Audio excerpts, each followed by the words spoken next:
It was supposed to be a harmless evening, a little party among friends and neighbors. I had spent days preparing my outfit, a blue dress that my husband, Aaron, once said made my eyes look brighter. When we arrived at the party, everyone was in high spirits, and laughter filled the air. For once, I wanted to feel like myself again. Not just a wife, not just someone's shadow. Our neighbor, Lucas, greeted us warmly. He was charming and funny, the kind of person who could make anyone smile.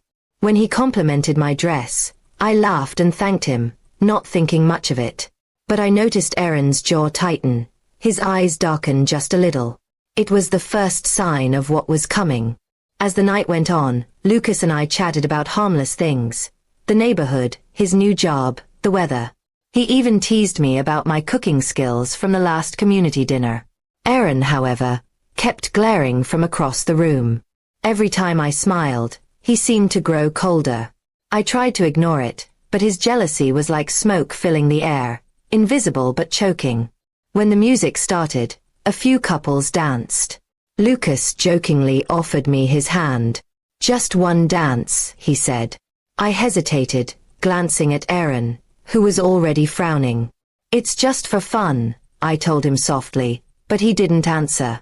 I danced for less than a minute before Aaron grabbed my arm and whispered harshly, "Enough." The room fell silent for a second, and I felt everyone's eyes on us. I pulled my arm away, embarrassed and angry. "You're overreacting," I said, but Aaron stormed out of the party. I stayed a little longer, trying to calm down and not let his temper ruin my night.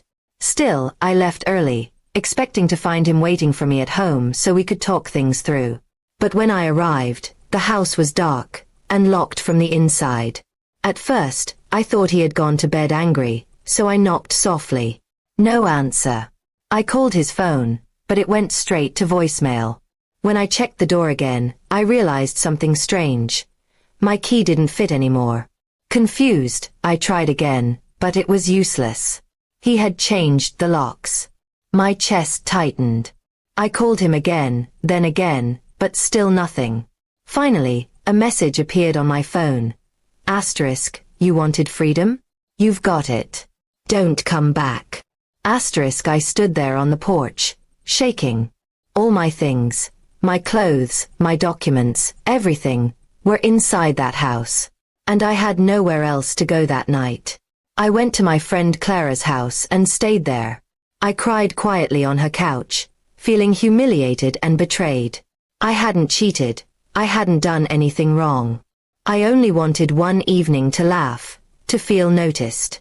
But Aaron's jealousy had turned it into something ugly. Clara helped me calm down and promised I could stay as long as I needed. The next morning, I returned to the house. My things were gone. Even the plants I had cared for were gone. Aaron's car was parked outside, but when he saw me approach, he drove away. A neighbor told me a moving truck had come early that morning. He had packed everything and left. I didn't know where. Days passed, and eventually, I found out through a mutual friend that Aaron had moved to another city. He told everyone I had embarrassed him publicly, that I had disrespected him in front of other men. I wanted to scream that it wasn't true, but I realized it didn't matter. People would believe what they wanted to believe. For weeks, I lived with Clara and tried to rebuild. I found a small apartment and started working again. Slowly, I began to understand that Aaron's jealousy had never been love, it was control. That night at the party had only shown what was already there, hidden beneath his smile. Months later, Lucas saw me at a cafe and apologized, saying he felt guilty for causing trouble. I smiled and told him it wasn't his fault. If one conversation was enough to break my marriage, I said, then it was already broken. He nodded, understanding. Now, I live alone, peacefully. Sometimes I think of that night, the laughter, the music, the look in Aaron's eyes before everything fell apart. It still hurts a little, but I've learned something important. A love built on control is no love at all. I lost my home that night, but I found my freedom.